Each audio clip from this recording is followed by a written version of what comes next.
To civil ज्ञान, आप सभी का सिविल ज्ञान में स्वागत है। आज हम आपके बीच में हाजिर हुए हैं डेली मिनी मॉक 2 को लेकर के, जहां पे हम बात करेंगे गणित के इंपॉर्टेंट क्वेश्चन को, जो कि आपके डेली जे के लिए बहुत ही महत्वपूर्ण रहने वाला है। और ये पीआईक्यू पेपर से सटीक इसका विश्लेषण करके हमने यहाँ पे क्वेश्चन लेकर आए हैं। मुश्किल नहीं है दुनिया में तो जरा हिम्मत तो कर, ख्वाब बदलेंगे हकीकत में तो जरा सब्र तो कर। आंधियाँ सदा चलती चलती नहीं, मुश्किल सदा हारती नहीं, मिलेगी तुझे तेरी मंजिल तो जरा कोशिश तो कर। तो इस दुनिया में कोई ऐसा काम मुश्किल नहीं है जिसका आप कर ना सके। तो आप लोग को निरंतर अपने गोल की तरफ बढ़ना है और लगातार अपनी कोशिश को जारी रखना है, तो एक न दिन आप लोग अपने मुकाम तक जरूर पहुंच जाएंगे। चलिए बढ़ते हैं पहले क्वेश्चन की तरफ। पहला क्वेश्चन आपका है, जो कि डीडीएस में ये टॉपिक का क्वेश्चन बना हुआ है, जहाँ पे ये क्वेश्चन है कि आपके लिए बताना है कि यहाँ पे अनुपात से है, रेशियो का क्वेश्चन है, जहाँ बताना है कि चौथा अनुपात क्या होगा। तो रेशियो आप बड़ी बात परिचित होंगे, इस क्वेश्चन को किस तरह करके देख लेते हैं।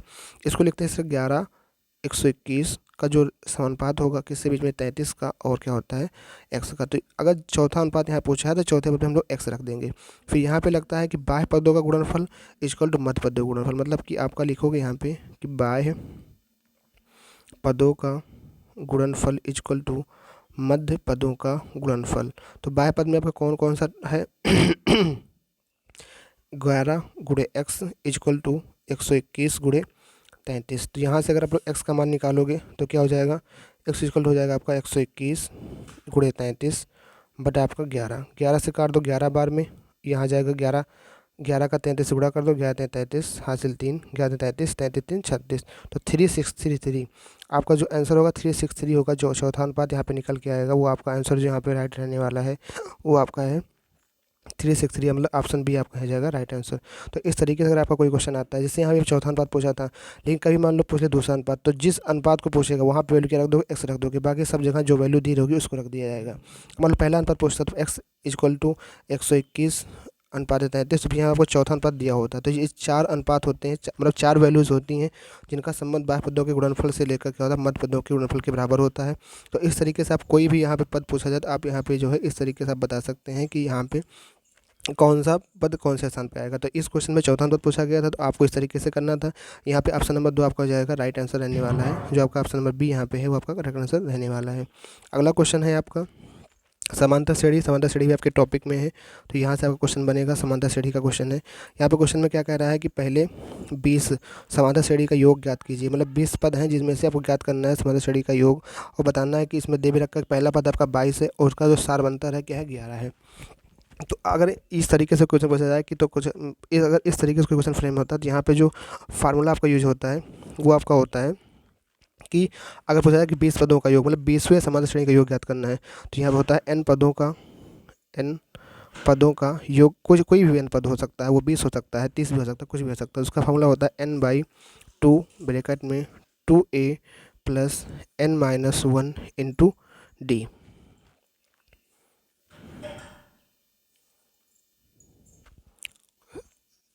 ब्रैकेट में n-1 इंटू डी आपका इस तरीके से यहाँ बनता है। तो यहाँ पे जो n आपका है, ये ना आपका नंबर आप पद है, तो यहाँ पे 20 दिया हुआ है। फिर आपका ए जो आपका पहला पद है, तो यहाँ पहले पद का मान 22 दे रखा है, और आपको डी जो दे रखा है वो आपको दे रहा है सारवंतर, मतलब उन दोनों के बीच में अंतर क्या होगा। जैसे कि जो आपकी श्रेणी होती है, मान लो यहाँ पे 5 है, फिर आपका 10 है, फिर 15 है, फिर 20 है, तो इसके बीच में जो अंतर होता है, जैसे यहाँ 5 का अंतर, यहाँ 5 का अंतर है, ऐसे 5 का अंतर है, तो जो समांतर श्रेणी आपकी है उनके बीच में जो अंतर है वो कितना आपको दे रखा है, उनका अंतर 11 दे रखा है। तो यहाँ पे आपका सारवंतर क्या हो जाएगा, डी का मान क्या हो जाएगा, 11 दे रखा हो जाएगा, 11 हो जाएगा। तो आप जिसको लोग करने बैठेंगे तो यहाँ पे एन का मान कितना है, 20 है, तो हो जाएगा 20/2 ब्रैकेट में 2 फार्मूले से आ जाएगा। ए का मान पहला पद है, तो पहला पद का मान 22 दे रखा है, प्लस n-1 कितने पद का मान निकालना है, 20 पदों का मान निकालना है, तो 20 माइनस 1 कर देंगे। उसके बाद जो है ब्रैकेट बंद कर देंगे, और डी जो है आपका 11 है, तो 11 कर देंगे। उसके बाद इसको सॉल्व करेंगे, यहाँ से कट जाएगा, ये कितना आ जाएगा 10। उसके बाद जो है आपका यहाँ से 10 लिखने के बाद 22 का गुणा 2 से करेंगे, 44 आ जाएगा। यहाँ बचेगा ब्रैकेट 19, 19 गुणा 11 कर देंगे। उसके बाद इस सबको सॉल्व करेंगे, सॉल्व करने के बाद जो आपका आंसर आ जाएगा, यहाँ आ जाएगा 2530 करके देख लो। या 19 का गुणा आप 11 से करोगे, 11 9 99 के 9 हासिल 9, 11 का नाम 11, 11 9 20, तो 209 और 44 जोड़ो, 209 और 44, 9 4 13, 4 1 5, कितना होगा 253 हो जाएगा। उसके बाद जो है गुणे इसमें 10 करना है। 10 करोगे तो कितना हो जाएगा 2530। तो यहाँ पे ऑप्शन देख लो, ऑप्शन आप देखोगे तो ऑप्शन नंबर ए यहाँ पे क्या है आपका, ऑप्शन नंबर ए जो आपका है वो क्या है 2530 है। तो ऑप्शन नंबर ए आपका जो है राइट आंसर रहने वाला है। तो इस तरीके से आपको समांतर कोई भी समांतर पद हो आपको उस तरीके से क्या करना है, निकाल लेना है। बढ़ते हैं अगला क्वेश्चन की तरफ। अगला क्वेश्चन आपका है, अगला क्वेश्चन है आपका जहाँ पे बात कर रहा है कि दो पाइप है एम और एन, एक टंकी को क्रमशः 12 घंटे और आपका 18 घंटे में भर सकते हैं ये दोनों पाइप को। तो ये आपका जो टॉपिक है पाइप एंड सिस्टम का है, पाइप एंड सिस्टम का नलोटंकी क्वेश्चन है। कह रहा है कि एक एम पाइप एम है, ठीक है, एक पाइप की एन है। एम क्या करता है 12 घंटे में भर देता है उसको, और एन क्या करता है 18 घंटे में भर देता है। ये दोनों पाइपों को एक साथ खोल दिया जाए तो दोनों पाइपों की टंकी को भरने में कितना समय लगेगा। तो अब इसमें इस तरीके का क्वेश्चन करने का तरीका क्या होता है कि सबसे पहले क्या करते हैं कि मान लेते हैं कि ये आपका जो 12 घंटे में भर रहा है ये 18 घंटे में भर रहा है। तो यहाँ पे निकालते हैं कि अगर दोनों पाइप साथ खोले जाएगा तो उनकी कार्य क्षमता क्या होगी। मतलब कार्य क्षमता मतलब क्या है कि अगर एक साथ खोले जाते हैं या ये कितने घंटे में कितना पानी भर सकता है। उसके लिए क्या करते हैं, जो आपका ये 12 है और ये आपका क्या है 18 है। तरीका करने का है, एक एम है एक भी एन है। तो इन दोनों को पहले किलो ले लो एक एलसीएम, तो हो जाएगा इसका एलसीएम हो जाएगा आपका मान लो 36 हो जाएगा। तो 36 मान लेते हैं कि टोटल जो टंकी भरना है आपको 36 टंकी लीटर पानी भरना है। तो अगर एक एम 12 घंटे में भर देता है 18 घंटे में भर देता है तो इसकी कार्य क्षमता कितनी हो जाएगी 12 3 36, इसकी हो जाएगी 18 36। मतलब कि एक घंटे के अंदर ये 3 लीटर को भरेगा और ये घंटे के अंदर कितना भरेगा 2 लीटर को भरेगा। तो टोटल जब दोनों साथ भरेंगे जब दोनों साथ भरेंगे एम और एन मिल जाएंगे, दोनों साथ एक साथ भरेंगे तो 3 वो भरेगा 2 भाग ये भरेगा, तो कितना भरेगा 5 भाग टोटल भरेगा। और टोटल आपको कितना भरना है, टोटल आपको भरना है 36। तो 36 भाग भरने में कितना टाइम लगेगा, 36 भागे 5, 5 से 35, 5 10, तो 7.2 घंटे आपको लगेगा अगर दोनों के साथ खोला जाएगा। तो यहाँ पर देख लीजिए आपका आंसर क्या है 7.2 घंटे, 7.2 घंटे। Option number D. समझ में आया कि नहीं समझ में आया। देखो मतलब ये कंसेप्ट है इस तरीके के क्वेश्चन को करने के लिए। मतलब कोई दो पाइप आपकी है, एक पाइप आपकी एम है और एक पाइप क्या है एन है। इनकी जो ये जो है उस टंकी को 12 घंटे में भर देते हैं और एक जो है 18 घंटे में भर देता है। तो 12 18 का ले लो एलसीएम, तो 12 18 का एलसीएम कितना आ जाएगा आपका 36। 36 आपका एलसीएम आ गया। तो अब 36 एलसीएम जो आपका आता है इसको मान लेते हैं कि टंकी की कुल क्षमता इतनी है, टंकी को 36 लीटर पानी भरना है। तो अगर ये 12 घंटे में भरता है 36 लीटर तो एक घंटे में कितना भरेगा 12 3 36, मतलब 3 लीटर भरेगा। अगर ये 18 घंटे में पूरा भर देता है कितना भरेगा 18 दूना 36, 2 लीटर भर देगा। तो मतलब एक घंटे अगर खोला जाएगा दोनों पाइपों को, एम को और एन को दोनों को एक साथ खोला जाएगा तो टोटल कितना भरेगा। इसके बाद 3 भर रहा था, इसके बाद 2, तो टोटल 5 लीटर भरेगा अगर एक घंटे में भर रहा है। तो कह रहा है कि दोनों के साथ खोलेगा कितने देर में भरेगा। तो अगर आपको 5 लीटर भरने में 1 घंटा लग रहा है तो 36 लीटर भरने में कितना टाइम लगेगा, 36/5 कर देंगे तो कितना जाएगा 7.2 घंटा लगेगा। मतलब 7.5 घंटे में आपका पूरा पूरा जो टंकी होगा वो भर जाएगा। तो इस तरीके के क्वेश्चन आपको करने के लिए इस तरीका का अपनाया जाता है, ठीक है। तो सेम ऐसे क्वेश्चन हम और हम नेक्स्ट डे लेकर आएंगे ताकि आपका रिवीजन हो जाएगा और अच्छे से इस पर प्रैक्टिस हो जाएगी। तो ऐसे क्वेश्चन आपका उसमें बनता है जिसकी मान लो कोई मान लो यहाँ पे क्वेश्चन बन जाता है कि एम किसी काम को 12 घंटे में कर सकता है। तो किसी भी क्वेश्चन को करने के तरीके हो सकता है। तो मेरा कंसेप्ट तरीका करना इस तरीके से मैं क्वेश्चन को करता हूँ कि मतलब मान लो कोई आपका है, समझ लेते हैं मतलब पी कोई काम को 12 घंटे में कर देता है, क्यू किसी काम को 18 घंटे में कर देता है। अगर दोनों मिलकर काम करें तो कार्य कितने दिनों में समाप्त होगा, ये होता है। तो कुछ लोग इसको फार्मूला भी याद करते हैं। फार्मूला सबके लिए याद करना बहुत बड़ी बात हो जाती है कि सबका फार्मूला अलग याद करना बहुत पॉसिबल नहीं हो पाता है। तो यहाँ पे आपको इस तरीके से क्वेश्चन को पैटर्न को लगाना है कि क्या करना 12 जो दिया उनकी जो कार्य क्षमता दी उनको क्या ले एलसीएम ले लो, फिर से उससे भाग करो, एक आ जाएगा कि 1 घंटे में कितना काम हो रहा है, फिर दोनों को जोड़ दो आराम से निकाल लो। तो इस तरीके से इस कंसेप्ट को हम फॉलो करते हैं। उम्मीद करता हूँ आपको समझ में आया होगा। आगे बढ़ते हैं। अगला क्वेश्चन आपका क्या है, अगला क्वेश्चन है आपका मिक्सचर इरिगेशन। आप लोग अगर मिक्सचर इरिगेशन नहीं पढ़े हैं तो थोड़ा समझना ज़रूरी है। मिक्सचर इरिगेशन बात कर लेते हैं। मैंने नेक्स्ट वीडियो में मेरी जो पिछली क्लास हुई थी उसमें मैंने बात किया था मिक्सचर इरिगेशन का। जिन लोगों ने देखा होगा वो लोग आसानी से समझ जाएंगे। मिक्सचर इरिगेशन में क्या होता है, कोई आपका मिक्सचर होता है, ठीक है, हो सकता है कोई मिक्सचर हो या कोई दो चीज़ हो जो दो अलग अलग अनुपात में है या अलग अलग वैल्यू में है। मान लो एक आपका मिल्क है या आपका वाटर है, फिर क्वेश्चन बनता है कि इन दोनों को मिक्स किया गया और मिक्स करने के बाद जो मिक्सचर बना उसका अनुपात क्या होगा। इस तरीके से पूछा जाता है कि मान लो आपका एक कोई मिक्सचर है, ये आपका मिल्क है, आपका वाटर है, दोनों को मिलाया गया, मिलाने के बाद किस अनुपात में मिलाया जाए ताकि अनुपात, ऐसे तरीके से आपका जो है कुछ क्वेश्चन बनता है। तो यहाँ पे क्या होता है, यहाँ पे जो वैल्यू आती है वो आपकी मान लो छोटी, इन दोनों के बीच की वैल्यू होती है, यहाँ पे जो वैल्यू आती है। उसके बाद जो है कि यहाँ पे इन दोनों का जो अंतर होता है, इन दोनों का जो आपका अंतर होता है, यहाँ पे आ रही हुई वैल्यू का सम के बराबर होता है। तो इस तरीके से कुछ इसमें कन्वर्सेशन होते हैं, मतलब कुछ इस तरीके से इनमें तालमेल होता है। अब हम क्वेश्चन के तरीके बात करेंगे, मिक्सचर लिगेशन किस तरीके से क्वेश्चन बनता है। जैसे कि मान लो यहाँ पे क्वेश्चन है कि 330 रुपये व 440 रुपये प्रति किलोग्राम किस्मों वाली दो कॉफ़ी की कितनी मात्रा मिलानी चाहिए। मतलब एक कॉफ़ी की है कीमत, मतलब जो एक कॉफ़ी है 330 रुपये प्रति किलोग्राम, 330 रुपये प्रति किलोग्राम मिल रही है। एक कॉफ़ी आपकी है 440 रुपये प्रति किलोग्राम में मिल रही है। तो इन दोनों को किस मात्रा में मिलाया जाना चाहिए ताकि जो आपका मिक्सचर बने वो मिक्सचर कैसा हो, मिक्सचर जो बने कॉफ़ी का वो 363 रुपये प्रति किलोग्राम वाली होनी चाहिए। तो अब कह रहा है कि किस अनुपात में, तो यहाँ पे अनुपात बताना है। मतलब समझ रहे हैं क्वेश्चन को आप, कि यहाँ पे पूछा है कि एक तो कॉफ़ी आपकी 330 रुपये वाली है, एक आपकी 440 रुपये प्रति किलोग्राम, इन दोनों को मिलाया जाए। मतलब इसमें से कितनी वैल्यू ली जाए और इसमें से कितनी वैल्यू ली जाए, और मिलाने के बाद जो मिक्सचर वाली कॉफ़ी बने उस कॉफ़ी की कीमत कितनी हो, 363 हो, 363 हो। तो क्या करेंगे, सबसे पहले क्या करेंगे हम लोग, यहाँ पे क्या करेंगे कि इनका देखेंगे कि जो यहाँ पे बड़ी वैल्यू होगी, तो यहाँ पे ऐसे कर देते हैं, यहाँ पे ऐसे कर देते हैं और यहाँ पे ऐसे कर देते हैं। तो यहाँ पे कौन सी वैल्यू लिखेंगे, इन दोनों में जो बड़ी वैल्यू होगी घटा। जैसे कि यहाँ पे 440 है, यहाँ पे क्या 363 है, तो 440 आपकी बड़ी वैल्यू है और 363 आपकी क्या छोटी वैल्यू है। तो 440 में से आपको 363 घटाना पड़ेगा। तो 10 में से 3 गया आपका 7 आ गया, यहाँ पे या मतलब 13 में से 6 का आपका 7 आ गया। तो यहाँ 77, यहाँ 330 और 363 में जो बड़ी वैल्यू होती है, बड़ी वैल्यू में से आपको क्या करना होता है, छोटी वैल्यू को घटाना होता है। मतलब यहाँ बड़ी वैल्यू है तो इसमें से इसको घटा दो, यहाँ पे बड़ी वैल्यू क्यों है तो इसको घटा दो, तो यहाँ कितना आ जाएगा आपका 33 आ जाएगा। तो उसके बाद इन दोनों का रेशियो आपको बताना होता है। तो यहाँ पे रेशियो आपका हो जाएगा 77:33 हो जाएगा। तो 11 से 77, 11 से 33, तो 7:3 में आपको क्या होगा, मिलाना होगा। तो आपकी काफ़ी वाली जो कीमत होगी 363 हो जाएगी। तो ये आपका मिक्सचर लिगेशन का तरीका है। इस तरीके से हम लोग मिक्सचर लिगेशन करते हैं कि मान लो दो चीज़ें थी, एक था 330 रुपये प्रति किलोग्राम, एक था आपका 440 रुपये प्रति किलोग्राम। इन दोनों को हमने मिलाया तो जो आपकी मिक्सचर वाली कॉफ़ी बनी वो बनी 363 प्रति किलोग्राम वाली कॉफ़ी बन गई। उसके बाद क्या किया, बड़े वाले में से छोटी वैल्यू को घटाया, यहाँ पे बड़े वाले में से छोटी वैल्यू को घटाया, यहाँ पे आया, फिर इन दोनों को रेशियो लेकर के क्या करें 7:3, यहाँ पे जो हो जाएगा आपका आंसर हो जाएगा ऑप्शन नंबर बी, यहाँ पे जो होगा आपका वो राइट आंसर होगा।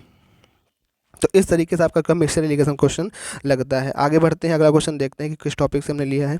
अगला क्वेश्चन आपका है मासा का, मतलब फ्रैक्शन का मासा निकालना है। फ्रैक्शन आप सभी जानते होंगे, फ्रैक्शन का मासा क्या होता है। जैसे कि अगर आपका फ्रैक्शन है 2/3, फिर आपका है 3/4, फिर आपका है 5/6, फिर आपका है 6/7, फिर आपका 8/9। अगर इसका हमको मासा निकालना है, अगर इसका हम लोग को मासा निकालना है फ्रैक्शन का, तो इसका तरीका क्या होता है कि अंशों का तो मासा ले जाता है, क्या लेता है। अगर आपको फ्रैक्शन का मासा निकालना है, तो क्या करना होगा, अंशों का मासा बटा हरों का लासा, अगर आपको लासा निकालना है, अगर लासा निकालना है तो अंशों का लासा डिवाइड बाई हरों का मासा। तो यहाँ क्वेश्चन में देखो, यहाँ क्या दिया हुआ है, यहाँ आपको दिया हुआ है कि आपको निकालना क्या है भाई साहब, यहाँ पे मासा निकालना, महत्तम समापवर्त निकालना है। तो 2, 3, 5, 6, 8 का आपको क्या निकालना पड़ेगा, मासा निकालना पड़ेगा। तो 2, 3, 5, 6, 8 का मासा कितना हो जाएगा, 1 हो जाएगा। क्योंकि मासा क्या होता है, ये होता है हाईएस्ट कॉमन फैक्टर, ये होता है। तो बड़े से बड़ा ऐसा फैक्टर निकालो कि वो उस फैक्टर से सारी संख्या क्या हो जाए, डिविजिबल हो जाए। तो यहाँ एक ही ऐसा होगा कि 2, 3, 5, 6 का निकालोगे तो एक ऐसी संख्या है जो सब डिविजिबल कर देगी। क्योंकि 2 1 से कट जाएगा, 3 1 से कट जाएगा, 5 1 से कट, 6 1 से कट जाएगा, 8 से 1 से कट जाएगा। और ऐसी कोई संख्या नहीं है बड़ी से बड़ी कि वो सबको संख्या को भेद कर पाए। तो मासा का मतलब ये होता है हाईएस्ट कॉमन फैक्टर, वह बड़ी से बड़ी संख्या जो सारी संख्याओं को क्या करते हैं, डिविजिबल कर दें। फिर है आपका नीचे का 3, 4, 6, 7, 9। अब ये 3, 4, 6, 7, 9 का क्या करना पड़ेगा, आपको लासा निकालना पड़ेगा। 3 का, 4 का, 6 का, 7 का, 9 का लासा। और लासा क्या होता है? Least common multiple. तो ऐसा कॉमन मल्टीपल जो कि इन सभी संख्याओं से वह क्या हो जाए? डिविजल हो जाए। और आपका एचसीएफ क्या होता है? ऐसी बड़ी से बड़ी संख्या जो उस संख्या से सारी संख्या डिविजल हो जाए। लेकिन एलसीएम क्या होता है? वह संख्या होती है कि जिससे वो संख्या इस सभी संख्याओं से डिविजल हो जाए। तो यहाँ पे लासा निकालो इन तब का। सबसे पहले क्या करोगे? इसको 2 से करोगे, यहाँ 3 आ जाएगा, 2 दूना 4, 2 3 6, यहाँ 7, यहाँ पे 9। फिर 2 से करोगे एक बार, यहाँ 3, यहाँ 1, यहाँ 3, यहाँ 7, यहाँ पे 9। यहाँ 3 से करोगे, 3 एकम 3, 1 3, यहाँ 7, यहाँ पे आपका 9। फिर आप लोग जो है इसको ऊपर करोगे थोड़ा, फिर यहाँ से करोगे 3 से करोगे, तो यहाँ जब 3 से करोगे आप लोग, यहाँ पे आ जाएगा 3 1 1 1, यहाँ पे 3 3 का 9 होगा। फिर 3 से करोगे 1 1 1 7, यहाँ पे 1 हो जाएगा। तो मतलब क्या निकल के आएगा यहाँ से? टोटल रिजल्ट आपका जो निकल के आएगा वो ये निकल के आएगा यहाँ पे कि 2 गुणे 2 गुणे 3 गुणे 3 गुणे 7, मतलब 2 दूना 4, 4 3 12, 12 3 36, 36 गुणे 7, 7 6 42 के 2 हासिल 4, 7 1 4 25, 252। तो 252 क्या हो जाएगा आपका? लीस्ट काउंट मल्टीपल हो जाएगा, मतलब 252 क्या आ जाएगा? एलसीएम आ जाएगा। 252 क्या आ जाएगा? एलसीएम आ जाएगा। तो टोटल क्या कह रहा है कि मासा निकालना था फ्रैक्शन का। तो ऊपर का हमने क्या निकाल लिया? मासा। नीचे निकल गया लासा। ऑप्शन में देखो, ऑप्शन में आपका, हाँ ऑप्शन में पहला ऑप्शन ये है, उसका पहला ही ऑप्शन जो आपका है ए ऑप्शन कि 1/252। तो यही आपका क्या हो जाएगा? यही आपका जो है करेक्ट आंसर हो जाएगा। तो उम्मीद करता हूँ समझ में आया होगा। बस ये आपको ये ध्यान रखना है कि फ्रैक्शन का आपको क्या निकालना है। अगर फ्रैक्शन का मासा निकालना है, अगर फ्रैक्शन का मासा निकालना है तो क्या करेंगे? अंशों का मासा हरों का लासा। अगर फ्रैक्शन का लासा निकालना है तो अंशों का लासा अपन हरों का मासा। तो इस तरीके से क्या करना है? क्वेश्चन को हमको अटेम्प्ट करना होता है। बढ़ते हैं अगले क्वेश्चन की तरफ। अगले क्वेश्चन बढ़ने के मतलब अगर आप एसएससी जेईई की प्रिपरेशन कर रहे हैं, अगर आपने कभी तक कोई टेस्ट सीरीज नहीं ले रखी है, तो एवर एग्जाम के ऊपर एक 99 रुपये की टेस्ट सीरीज आई है, जहाँ पे क्या होगा कि आपको 10 subject wise full length test मिलेगा और 5 आपको फुल लेंथ टेस्ट मिलेगा, जिसकी वैलिडिटी आपके 3 मंथ की रहने वाली है। और ये अभी शुरू हुई है। और इसमें क्या होगा कि जो इवर एग्ज़ाम के जो टीचर हैं आपके टेस्ट आपके मतलब जो है उसको एनालाइज करेंगे, उसी हिसाब से आपको डायरेक्शन करेंगे कि हाँ आप में ये कमी है, ये आपको इस तरीके से पढ़ना है, ये इस तरीके से करना है। तो कहने का मतलब क्या है कि आप मॉक टेस्ट बहुत लगाते होंगे, लेकिन आप अपने मॉक टेस्ट पे क्या कहते हैं कि लगाने के साथ साथ होता क्या है कि हम लोग मॉक लगाते छोड़ देते हैं और उसको हम एनालाइज नहीं करते हैं। तो आपको अब एनालाइज करने की भी ज़रूरत नहीं है। आप जैसे मॉक देंगे, मॉक देने के बाद आपका पूरा चेक किया जाएगा कि हाँ आपकी मॉक में कितने नंबर है, आपकी किस पोर्शन में कमी है, आपको उस हिसाब से आपको सजेशन मिलने वाली है। तो आप लोग अगर अभी तक नहीं ले रखे टेस्ट सीरीज, तो आप लोग 99 रुपये में टेस्ट सीरीज ले सकते हैं और अपनी तैयारी को बेहतर कर सकते हैं। तो और यहाँ पे अगर आपको कोई डाउट होता है तो हेल्पलाइन नंबर भी आपको दे रखा है, आप लोग यहाँ पे कॉन्टैक्ट कर करके बात भी कर सकते हैं कि हाँ सर हमको ये दिक्कत आ रही है। तो उस तरीके से आप लोग अपनी तैयारी को बेहतर कर सकते हैं। यहाँ पे आपका क्या है? कॉन्टैक्ट नंबर है, तो आप इस कॉन्टैक्ट नंबर पे कॉन्टैक्ट कर सकते हैं। बढ़ते हैं अगले क्वेश्चन की तरफ। अगला क्वेश्चन है हमारा हाइट और डिस्टेंस से, जो कि ऊंचाई और दूरी का क्वेश्चन है। त्रिकोणमिति का एप्लीकेशन होता है जहाँ पे हम लोग त्रिकोणमिति का प्रयोग करते हैं। जहाँ पे पहला क्वेश्चन आपको दे रखा है भाई, इसको देखते हैं गौर से। 180 मीटर ऊंचे टावर के सर्वोच्च बिंदु से टावर के प्रत्येक तरफ 2 वस्तुओं का अवरोह कोण 30 डिग्री और 45 डिग्री है, तो वस्तुओं के बीच की दूरी ज्ञात करो। तो इस क्वेश्चन को करने का बहुत ही सिंपल तरीका है। सबसे पहले जो क्वेश्चन कह रहा है वही कर दो। क्वेश्चन कह रहा है एक 180 मीटर, तो मान लो ये आपका कोई टावर है जो कि इसकी हाइट कितनी है? 180 मीटर इसकी हाइट है। ठीक है, मान लेते हैं भाई, मानने में क्या जाता है, मानने में से तुम पूरी मैथ लग जाती है, तो मान लेते हैं। तो यहाँ पे कितनी है आपकी? है 180 मीटर इसकी हाइट है। उसका कह रहा है कि टावर के प्रत्येक तरफ, टावर के इधर भी टावर के इधर भी 2 वस्तुओं, मतलब टावर के इधर भी, इस साइड भी, टावर के इस साइड भी, अवरोह कोण 30 डिग्री एवं 45 डिग्री है। मतलब समझ रहे हैं क्या कह रहा है क्वेश्चन? क्वेश्चन ये कह रहा है कि जो इनका अवनमन कोण है, ये मान लो यहाँ पे ऐसे एंगल बन रहे होंगे, तो यहाँ पे ये एंगल एक का कितना है? 30 डिग्री है, या कितना डिग्री? 45 डिग्री है। तो वस्तुओं के बीच की दूरी, मतलब ये आपकी है ये, तो इन दोनों के बीच की आपको दूरी बताना है, एक्स का मान ये निकालना है आपको भाई साहब। अब आप समझ रहे हैं ना ये क्वेश्चन आपने यहाँ से पढ़ लिया, उसके बाद अब यहाँ पे आ जाइए। अब इसको देखिए कैसे करना होगा क्वेश्चन को। तो सबसे पहले अगर आपका ये एंगल 30 डिग्री है, तो ये एंगल कितना होगा? ये भी आपका 30 डिग्री हो जाएगा एकांतर कोण से, ये भी कितना हो जाएगा? 45 डिग्री हो जाएगा। तो मान लेते हैं सबसे पहले हम लोग इसको ए मान लो, इसको बी मान लो, इसको सी मान लो। अब पूरी दूरी अगर एक्स है तो मान लेते हैं ये आपका बी सी है, ये आपका क्या है यहाँ पे ए बी सी, इसको मान लेते हैं डी मान लेते हैं। तो हम लोग लेते हैं पहले समकोण त्रिभुज ए बी सी में। अब ए बी सी में जब आप लोगे तो हो जाएगा tan 45 बराबर क्योंकि एंगल 45 है। लंब बटा क्या होता है, आधार होता है। तो लंब कितना है, ए बी है, तो ए बी आपका लंब है, आधार कितना आपका बी सी है। और tan 45 का मान आपको याद होना चाहिए, उसकी वैल्यू 1 होती है, बराबर। ए बी का मान कितना है, आपकी हाइट 180 है, बी सी का मान कितना आपको नहीं पता, आपको निकालना है। तो यहाँ पे अगर बी सी का मान निकालोगे तो बी सी इक्वल टू हो जाएगा आपका, बी सी इक्वल हो जाएगा कितना, 180।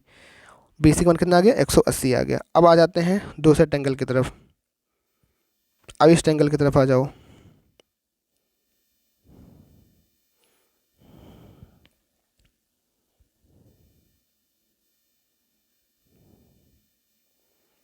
अब इस ट्रायंगल की तरफ आ जाओ आप लोग, यहाँ देखो। अब एक ट्रायंगल ले लो, ट्रायंगल ए डी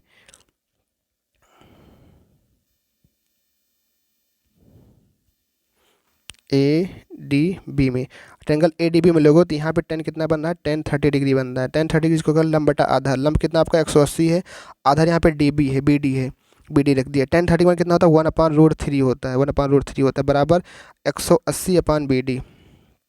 अब देखो यहाँ से बी डी का मान निकालो, बी डी इक्वल कितना हो जाएगा, बी डी आपका हो जाएगा 180/√3 हो जाएगा, कितना हो जाएगा 180/√3। तो अब बी डी और हम लोग बी सी को जोड़ देंगे तो पूरी लंबाई ये आ जाएगी, नहीं आ जाएगी, आ जाएगी। मतलब अगर हमको सी डी लिखना हो जहाँ पे एक्स इक्वल टू हो, तो उसको हम लोग लिख सकते हैं कि बी सी प्लस आपका डी बी, बिल्कुल लिख सकते हैं भाई, बिल्कुल लिख सकते हैं। तो अब यहाँ पे दो वैल्यू आपकी आई है, एक वैल्यू तो आपका आई है कितनी, 180 मीटर। कहाँ से लिख रहे हैं भाई, ये देखो 180 मीटर एक वैल्यू आई है, फिर एक वैल्यू आपकी 180 प्लस रूट 180/√3 आई है, तो प्लस आपका कर दो, प्लस कर दो, प्लस कर दो 180/√3, दोनों को जोड़ दो, यहाँ पे 180 कॉमन हो जाएगा, ब्रैकेट में आ जाएगा 1+√3, ठीक है, 1+√3। या इसको हम लोग लिख सकते हैं इस तरीके से भी कि आपका 180 ब्रैकेट में √3 + 1, ये भी लिख सकते हैं। अगर अब क्वेश्चन में अगर इस तरीके से आंसर दिया होगा तो आपको यही आंसर देख लेना है। अगर अदरवाइज अगर पूरा सॉल्व करके दिया है तो उसको हम लोग सॉल्व करें, पहले देख लेते हैं आंसर किस तरीके से दिया हुआ है, मतलब विकल्प किस तरीके दिया। देखो हाँ, विकल्प यहाँ पे दिया है √3 के फॉर्म में ही दिया है, तो ये ऑप्शन तो नहीं आ रहा था, ये भी नहीं आ रहा था। तो 180/√3 + 1, ऑप्शन नंबर डी यहाँ पे हो जाएगा, आपका राइट आंसर हो जाएगा। आप लोग देख सकते हैं भली बात यहाँ पे कि आपका इतना ही आंसर यहाँ पे आ रहा है, कुछ इस तरीके से आपका आ रहा है यहाँ पे। ये देख लीजिए, ये देख लीजिए क्या किया हमने, कुछ नहीं किया, बस दोनों ट्रायंगल को हमने लगा दिया है। और ये हाइट डिस्टेंस का बहुत ही आसान क्वेश्चन होता है। अब बस आपको समझने की थोड़ा फ़र्क है, बस आपको वैल्यू याद रखनी है कि tan 0 का मान कितना होगा, tan 30 कितना होगा, tan 45 कितना होगा। बस आप लोग क्या करें, तीन तीन याद कर लें, साइन के याद कर लो, कॉस याद कर लो, और टाइन याद कर लो। बस कितने, 0 का मान, 30 डिग्री का मान, 45 डिग्री का मान, 90 डिग्री का मान, बस इतना हो जाए। क्योंकि साइन 0 0 होता है, साइन 1/2 होता है, साइन 45 कितना होता है, 1/√3 होता है, साइन 90 कितना 1 होता है, कास 0 0 1 होता है, कास 91 आपका, कास 0 0 होता है आपका। कास 0 क्या होता है, इसका उल्टा हो जाता है, कास 0 1 हो जाता है। कास 30 कितना होता है, 1/√3 हो जाता है, 1/√2 हो जाता है, 1/√2 हो जाता है। और उसके बाद होता है कास 45 कितना होता है, 1/√2 हो जाता है। कास 90 कितना हो जाता है आपका, कास 90 आपको इनफाइनाइट हो जाता है। तो इस तरीके से जो है आपका, और tan 0 0 0 होता है, tan 30 1/√3 होता है, tan 45 कितना होता है आपका 1 होता है, tan 90 कितना होता है आपका, tan 90 कितना हो जाता है आपका, इनफाइनाइट हो जाता है। तो tan 0, अब देखो कैसे होता है, तो साइन 0 0, साइन 3 1/2, साइन 45 1/√2, साइन 91 कितना होता है 1 होता है। और एक वैल्यू इसी में और आती है, एक आती है साइन 60 वैल्यू, वही तो मैं कन्फ्यूज हो रहा था कि साइन 60 कहाँ गया, साइन 60 कितना होता है। एक बार फिर से देख लेते हैं इसको मिटा करके, देखो एक वैल्यू होती है आपकी साइन की, एक आपकी होती है कॉस की, एक होती है आपकी टेन की। तो sine 0 degree, sine 33 degree, sine आपकी कितनी होती है 45 डिग्री, फिर साइन आपकी 60 डिग्री, फिर से आपकी साइन 90 डिग्री। बस इन्हीं वैल्यू को याद रखना है इस क्वेश्चनों को करने के लिए। जैसे कि आपका है पहला, साइन 0 कितना होता है 0 होता है, साइन 30 कितना होता है 1/2 होता है, साइन 45 कितना होता है 1/√2 होता है, साइन 60 कितना होता है √3/2 होता है, और साइन 90 कितना होता है 1 हो जाता है। अब जब कास याद करोगे तो यहाँ पे क्या हो जाता है, इसका उल्टा लिख दो, कास कास कास साइन 90 जो होगा वो आपका कास 90 बराबर होगा, तो एक यहाँ लिख दो। और साइन 30 कितना होगा, साइन 30 1/2 होता है, तो कास 30 कितना √3/2, इसका उल्टा लिखते से चले जाओ। साइन 45 कितना हो जाएगा 1/√2 हो जाएगा, और कास 60 कितना हो जाएगा 1/2 हो जाएगा, और कास 90 कितना हो जाएगा आपका 0 कर दो यहाँ पे, ठीक इस तरीके से होता है। टेन जीरोस जीरो याद करने का तरीका है, टेन जीरोस जीरो, टेन तीसंस 1/√3 होता है, 1045 1 होता है, और 10 आपका 60 कितना होता है, √3 होता है, 1090 क्या होता है, इनफाइनाइट होता है। अच्छा ये 1090 इनफाइनाइट कैसे आया, इसको हम बता देते हैं। देखो टेन थीटा जो होता है आपका होता है वो होता है साइन थीटा अपॉन काश थीटा, इतना तो आपको पता ही होगा।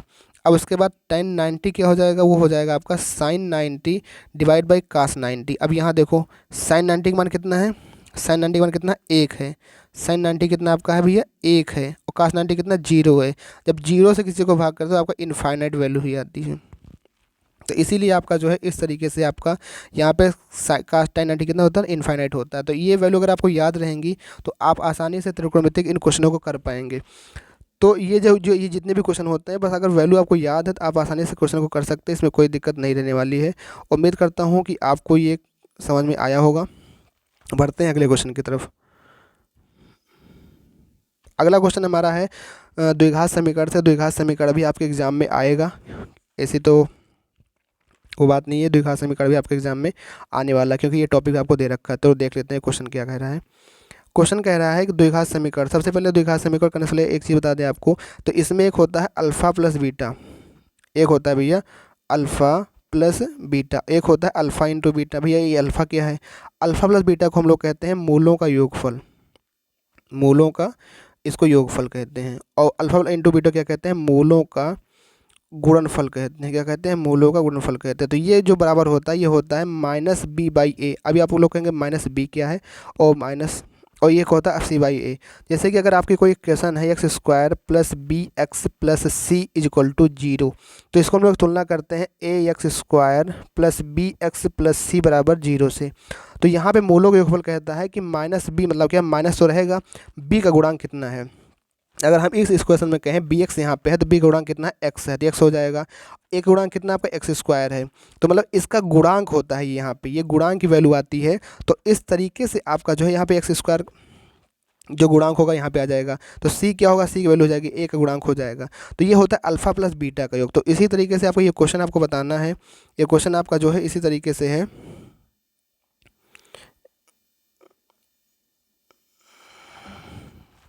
पहला क्वेश्चन आपका कह रहा है, ये क्वेश्चन कह रहा है कि द्विघात समीकरण है x² plus B X plus C बराबर 0 है, यदि मूलों का योग, मतलब मूलों का क्या होता है, अल्फ़ा प्लस बीटा होता है। तो बराबर कितना होता है आपको, -b/a होता है। बराबर कितना दिया है, -8 दिया है। ठीक, उसके बाद क्या होता है, अल्फ़ा इंटू बीटा होता है, जहाँ पे c/a होता है, इसकी वैल्यू कितने रखा है, 16 दे रखा है। पूछा है b प्लस सी का मान क्या होगा, आपको ये निकालना है। तो यहाँ पे देखो ये -b क्या होता है, ये आपका x का गुणांक कितना है, b है तो b आ गया। यहाँ पे x² गुणांक कितना है आपका, x² गुणांक यहाँ पे कुछ नहीं है, तो यहाँ पे आ जाएगा -b हो जाएगा अपन 1 हो जाएगा इक्वल टू -8 हो जाएगा, माइनस से माइनस कैंसिल होगा, तो यहाँ पे b का मान कितना आ जाएगा, b का मान 8 आ जाएगा। उसके बाद c/a क्या है, c तो यहाँ पे c है, और a क्या है, x² का गुणांक है, x² गुणांक यहाँ पे कितना 1 है, क्योंकि यहाँ पे कोई गुणांक नहीं है, यहाँ बराबर 16, तो c का मान कितना आ गया, 16 आ गया। तो b का मान कितना आ गया, 16, और b यहाँ पे c का मान कितना 16 आ गया, b का मान कितना आ गया, 8 आ गया। तो b प्लस c कितना हो जाएगा, 16 प्लस 8, 8 6 14, 1 1 2 कितना हो गया, 24 हो गया। ऑप्शन नंबर 1 यहाँ पे हो जाएगा, राइट आंसर हो जाएगा। तो ये कुछ नहीं होता, ये मतलब क्या होता है कि मान लो कोई इक्वेशन बन रही है, एक x² plus B X plus C, तो ये आपकी फंडामेंटल इक्वेशन यही होती है। तो यहाँ पे दो चीज़ निकल के आता है, एक आता है अल्फ़ा प्लस बीटा जो कि होता है मूलों का योगफल, जिसको हम लोग कहते हैं -b/a। -b क्या है, x का गुणांक, x का गुणांक, x का गुणांक डिवाइड बाई x² का गुणांक। इसको ध्यान से समझ लीजिएगा, x² का गुणांक। अब ऊपर बढ़ो, ये क्या होता है, अल्फ़ा इंटू बीटा, ये क्या होता है आपका c/a होता है। यहाँ पे क्या आता है, मतलब कि यहाँ पे c का गुणांक जो यहाँ पे लास्ट अचर पद होता है, इसका गुणांक डिवाइड बाई a क्या है, x² का गुणांक, x² का गुणांक। जैसे मान लो एक इक्वेशन से हम लोग समझ लेते हैं, जैसे हमने यहाँ पे लिखा 2x² plus 5x plus 6 equal to 0। यहाँ पे आप बताइए कि अल्फ़ा प्लस बीटा क्या होगा, अल्फ़ा इंटू बीटा क्या होगा। तो देखो भैया क्या होगा, हमने जो बताया वही समझ लो। अल्फ़ा प्लस बीटा क्या होता है, माइनस का b/a, और माइनस b क्या, x का गुणा, x का गुणा यहाँ कितना है 5 है, तो -5 हो जाएगा। a क्या है, x² का गुणा यहाँ कितना 2 हो जाएगा। अल्फ़ा इंटू बीटा क्या होता है, c/a होता है, c गुणा कितना 6 है, a गुणा कितना आपका 2 है, तो 2 3 6। तो इस तरीके से क्या होता है आपका अल्फ़ा प्लस बीटा वो अल्फ़ा इंटू बीटा आपका होता है। तो इसको आपको ध्यान रखना है। तो हमने जो बताया आपको समझ में आया होगा, क्वेश्चन भी आपको दिमाग में आ गया होगा। बढ़ते हैं अगले क्वेश्चन की तरफ। अगला क्वेश्चन आपका क्या भैया, अगला क्वेश्चन देखो यहाँ पे आ गया कार्य क्षमता वाला, वही वर्क एंड टाइम का क्वेश्चन है। जैसे मैंने नल और टंकी क्वेश्चन किया था वैसे सेम इसको हम लोग करेंगे। यहाँ पे क्वेश्चन आपका कह रहा है कि पी और क्यू मिलकर 10 दिनों में एक कार्य को पूरा करते हैं। मतलब पी और क्यू अगर मिल जाते हैं तो मिल करके काम कितने दिन में करते हैं, 10 दिन में करते हैं। और क्यू अकेले उसी कार्य को कितने दिन में करता है, 12 दिनों में पूरा करता है। इतना पढ़ ली। अब इतना करने आगे कह रहा है क्यू अकेला 6 दिनों तक कार्य करता है, उसके बाद पी जो है अकेले कार्य को पूरा करने में कितना समय लगेगा। तो पहले निकालो टोटल काम कितना है। टोटल काम कितना निकल गया, 10 और 12 का ले लो एलसीएम। तो 10 और 12 का जो एलसीएम हो जाएगा 60। ठीक है, 60 हो जाएगा। तो 10, अब देखो यहाँ पे पी और क्यू अगर मिलकर काम करते हैं तो उस काम को 60 काम को 10 दिनों में पूरा कर देते हैं। इसका मतलब ये होता है 10 और 12 का एलसीएम कितना आ गया, 60 आ गया। हमने फिर ये देखा कि अगर पी और क्यू मिल करके काम करते हैं तो 10 दिनों में अंदर, कितने दिनों के अंदर, 10 दिनों के अंदर ये काम कर देते हैं। टोटल काम कितना, 60। तो मतलब एक दिन में कितना काम करेंगे, 10 छंगा 60। तो एक दिन की जिनकी कार्य क्षमता है, पी और क्यू अगर मिलकर काम करेंगे एक दिन के अंदर कितना काम करेंगे, 6 काम करेंगे। कितना काम करेंगे, 6 काम करेंगे। अब कह रहा है क्यू अगर अकेले 12 दिन में काम पूरा करेगा तो एक दिन में कितना काम कर रहा होगा, 12 पंचे 60। तो क्यू की कार्य क्षमता कितनी आ गई एक दिन की, 5 काम की आ गई। मतलब क्यू अकेले कितना काम करेगा, 5 काम करेगा। और पी और क्यू मिलकर कितना काम करें, 6 काम करेंगे। तो क्यू की कार्य क्षमता कितनी हो गई, 5 हो गई। तो अगर पी क्यू की कार्य क्षमता 5 है तो हम लोग जान रहे हैं कि पी प्लस क्यू बराबर कितना काम कर, 6 काम करेगा। और क्यू की कार्य क्षमता कितनी है, 5 है।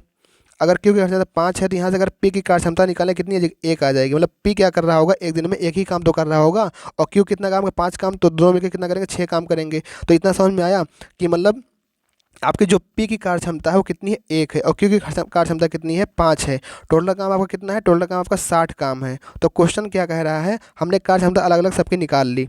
क्वेश्चन क्या कह रहा है कि क्वेश्चन भाई साहब ये कह रहा है कि कह रहा है क्यू अकेला 6 दिनों तक कार्य करता है, उसके बाद पी को अकेले कार्य पूरा करने में कितना समय लगेगा। अगर आपका क्यू अकेला इस काम को 6 दिनों तक करे, कितने तक करोगे, 6 दिनों तक करे। तो एक दिन में 5 काम ये कर रहा है तो 6 दिन में कितना काम निपटा देगा, 6 पंचे 30 काम। 30 काम तो ये अकेले 6 दिन में 6 दिन के अंदर निपटा देगा। उसके बाद पी भाई साहब आएंगे, वो अकेले काम करेंगे। जब पी अकेले काम करेंगे बचा हुआ काम कितना होगा, 30 काम होगा, क्योंकि 30 काम तो निपटा चुका है क्यू आपका। बचा काम टोटल काम कितना था, 60 था। 30 काम बचेगा। और ये एक दिन में भाई साहब कितना काम कर, 1 काम करेंगे। तो 30 काम है कितने दिन में करेंगे, 30 दिन में करेंगे। क्वेश्चन यही आपका पूछ रहा है कि पी को अकेले, उसके बाद पी को अकेले कार्य पूरा करने में कितना समय लगेगा। अगर पी अकेले काम करेगा बचे हुए काम को तो कितना समय लगेगा। देखो ऑप्शन में कितना आ रहा था, 30 दिन आ रहा था ना। ऑप्शन नंबर सी कितना हो जाएगा, राइट आंसर हो जाएगा। भैया साहब क्वेश्चन में कुछ नहीं, बिल्कुल आसान क्वेश्चन होता है। इस क्वेश्चन को करने का जो मेरा तरीका है बहुत ही आसानी से क्वेश्चन लग जाता है। उम्मीद करता हूँ आपको समझ में आया होगा। एक बार फिर से देख लेते हैं क्वेश्चन को फिर से देखते हैं। क्वेश्चन कह रहा है कि पी और क्यू मिलकर 10 दिनों में एक कार्य को पूरा करते हैं। क्वेश्चन क्या आपका है, क्वेश्चन आपका भैया साहब है कि पी और क्यू, फिर से देख लेते हैं। पी और क्यू मिलकर 10 दिनों में एक कार्य करते हैं। पी अगर क्यू मिल जाते हैं तो कोई काम कितने दिन में होता है, 10 दिन में होता है। और क्यू अकेले उस कार्य को कितने दिन में करता है, अगर क्यू अकेले उस काम को करता है तो 12 दिन लगता है। तो पहले निकालो टोटल काम कितना है। टोटल काम कैसे आएगा, 10-12 का एलसीएम, 10-12 का एलसीएम कितना हो जाएगा, 60 हो जाएगा। तो यहाँ भाई साहब कितना आ गया आपका, 60 काम आ गया। अगर पी और क्यू 10 दिनों में इस काम को निपटा रहे हैं 60 काम को, तो एक दिन में कितना काम कर रहे होंगे, 6 काम कर रहे होंगे। 12 अगर क्यों अकेले उस काम को 12 दिन में अगर निपटा रहा होगा तो एक दिन में कितना काम कर रहा होगा, 5 काम कर रहा होगा। भाई साहब अगर एक दिन में 5 काम करेगा तो 12 बचे 60 होगा। और एक दिन में अगर ये लोग कर रहे होंगे तो यहाँ पे निकल गया क्यू कितना काम कर रहा है, 5 काम। अगर यहाँ से हमने निकाला कि P प्लस क्यू बराबर 6 निकाला, तो अगर Q का मान यहाँ 5 रखेंगे, P का मान कितना आ जाएगा, 1 आ जाएगा। तो एक क्या आया, एक ये आया कि P एक दिन में 1 काम कर रहा है और Q जो है एक दिन में कितना काम कर रहा है, 5 काम कर रहा है। ठीक है, हमने क्या किया, सभी की अलग अलग कार्य क्षमता निकाल ली। फिर अब क्वेश्चन पे आते हैं। क्वेश्चन कह रहा है कि अब Q अकेला 6 दिनों तक कार्य करता है। मतलब अब यहाँ तक तो क्वेश्चन ये पूछा था। फिर अगला कह रहा है कि 60 काम को क्यू अकेला 6 दिनों तक कार्य करता है। अगर क्यू भाई साहब अकेला 6 दिनों तक काम करेगा तो उसकी कार्य क्षमता कितनी है, 5 काम की है। तो 6 दिन में कितना काम कर देगा वो, 6 पंचे 30 काम तो वो निपटा देगा। बचाएगा कितना काम? 60 काम है, 60 में 30 घटाओ कितना? 30 काम। अब इस बचे 30 काम के लिए पी भाई साहब आएंगे। पी कह रहे हैं कि पी को अकेले कार्य पूरा करने में कितना समय लगेगा, और पी भैया क्या करते हैं, आराम आराम से एक दिन में एक काम निपटा रहे हैं। तो कितना काम है? 30 काम है। कितना दिन लगेगा? 30 दिन लगेगा। बस ऑप्शन नंबर सी आपको हो जाएगा राइट आंसर। उम्मीद करता हूँ आपको समझ में आया होगा। बढ़ते हैं अगले क्वेश्चन की तरफ। अगला क्वेश्चन आपका कौन सा है? अगला क्वेश्चन रेशियो का क्वेश्चन है। आपके लिए ये होमवर्क रहेगा, आप लोग होमवर्क में क्वेश्चन करके बताइएगा इसका आंसर क्या होगा। और ठीक ऐसी ही वीडियो को प्राप्त करने के लिए आप लोग चैनल को सब्सक्राइब कर दें। आप लोग वीडियो तो देख लेते भाई, सब्सक्राइब नहीं करते हैं, सब्सक्राइब करिए चैनल को, तो ताकि इससे हमारा मनोबल बढ़े। और thank you so much watching this video. तो आप लोगों को क्लास, अगर आप लोग यहाँ तक क्लास देख रहे हैं तो उम्मीद करता हूँ आपको समझ में आ ही रहा होगा, तभी आप लोग क्लास को फॉलो कर रहे हैं। Thank you so much. और भैया बेल आइकन को प्रेस करें, सब्सक्राइब जरूर करिएगा। ठीक है, सब्सक्राइब करने के बाद हमारे चैनल से जुड़ जाइएगा, और ऐसी ही वीडियो को प्राप्त करने के लिए थैंक यू। जय हिंद जय भारत। मिलते हैं नेक्स्ट वीडियो में, तब तक के लिए थैंक यू। जय हिंद जय भारत। Take care, bye bye.